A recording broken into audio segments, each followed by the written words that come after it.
Warahmatullahi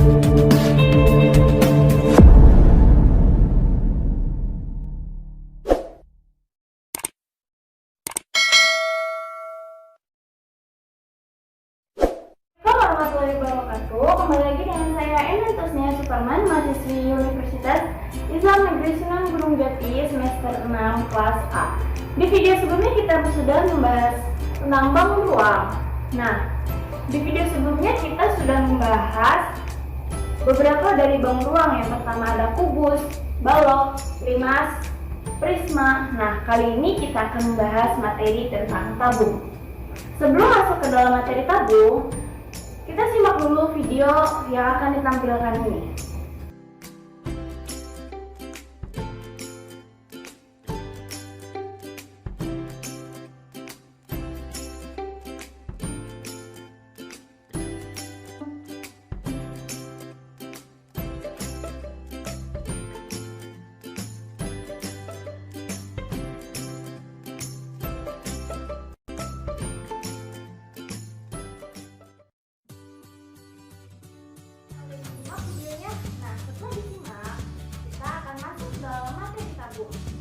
Setelah kita simak video yang tadi ditampilkan, kita bisa mengetahui bahwa di dalam video tersebut terdapat benda-benda yang berbentuk bangun ruang sisi lengkung.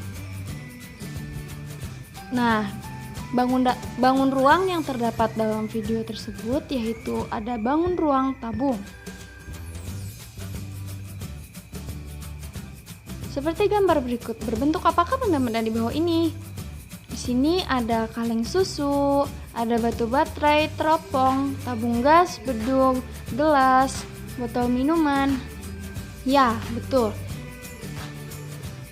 Benda-benda dalam gambar ini merupakan contoh benda dari bangun ruang sisi lengkung tabung.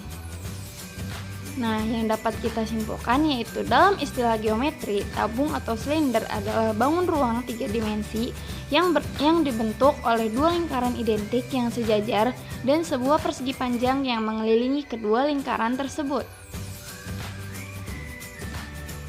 Sifat-sifat tabung yaitu ada 4. Yang pertama, memiliki alas dan tutup yang berukuran sama. Sifat yang kedua, memiliki dua rusuk lengkung yaitu rusuk alas dan rusuk atas. Sifat yang ketiga, memiliki sisi tegak berupa bidang lengkung yang disebut selimut tabung. Dan untuk sifat yang terakhir atau yang keempat yaitu tidak memiliki titik sudut. Mengapa tidak memiliki titik sudut? Karena rusuk atas dan rusuk bawahnya itu atau rusuk alasnya itu berbentuk lingkaran, dan lingkaran sendiri itu tidak memiliki. Selanjutnya itu ada unsur-unsur tabung. Unsur yang pertama itu ada sisi alas. Sisi alas pada tabung gambar di samping ini ada sisi alas dengan pusat P1 dan sisi atas dengan pusat P2. Unsur yang kedua itu ada selimut tabung, yaitu sisi lengkung tabung, yaitu sisi yang tidak desaster. Dan unsur-unsur yang ketiga itu ada diameter lingkaran alas.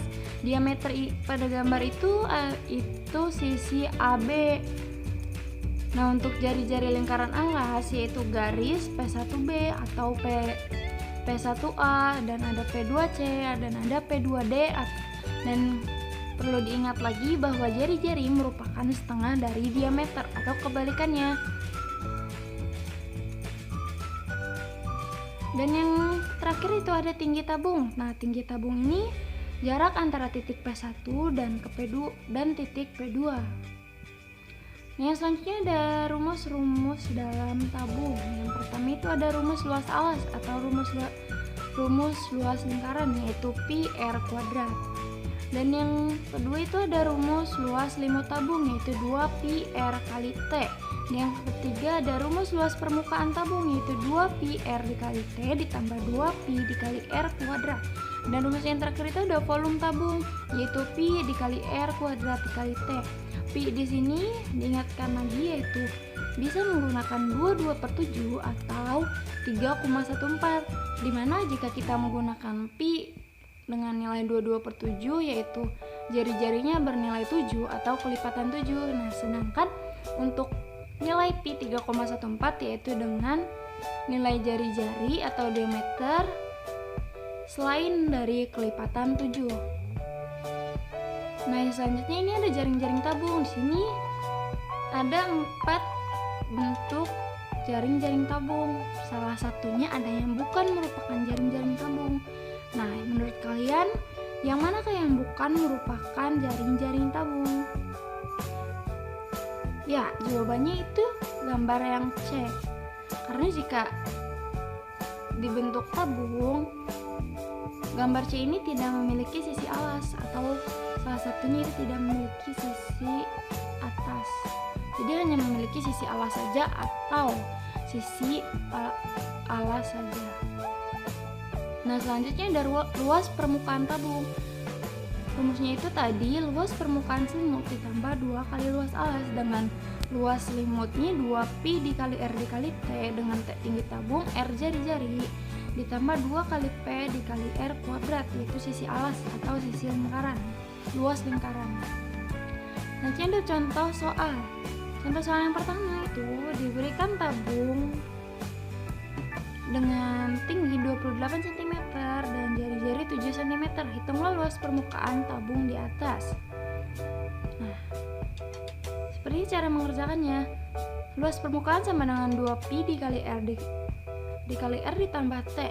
Tinggal substitusikan di sini pi-nya menggunakan 22/7 karena jari-jari tabungnya itu 7.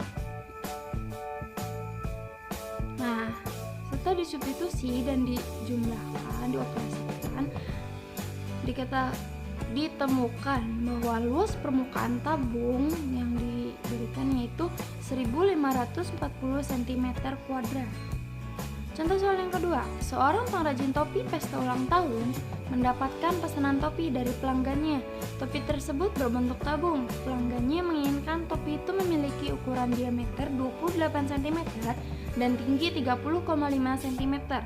Jika harga bahan untuk membuat topi tersebut adalah 15.000 per meter persegi, maka gambarlah bentuk dan kondisi topi yang sesuai menurut pemahaman kalian, dan kemudian hitunglah total biaya yang dikeluarkan pengrajin tersebut untuk membuat 100 buah topi. Sebelum masuk dalam perhitungan, kita gambarkan dulu bentuknya seperti apa. Nah, di sini diberikan gambar topi. Topi ini mirip juga dengan topi pesulap ya. Ini berbentuk tabung dengan alas lingkaran. Di sini alasnya itu ada lingkaran besarnya, ada lingkaran kecilnya. Nah, sama seperti tadi, kita tulis dulu rumus luas permukaannya. Setelah itu disubstitusi, dioperasikan, dan ditemukan bahwa luas bahan untuk topi yang digunakan itu 0,33 meter persegi. Setelah diketahui luas bahan untuk topinya, kita kalikan dengan harga bahannya untuk per meter, dan kita kalikan dengan hasil 4.950.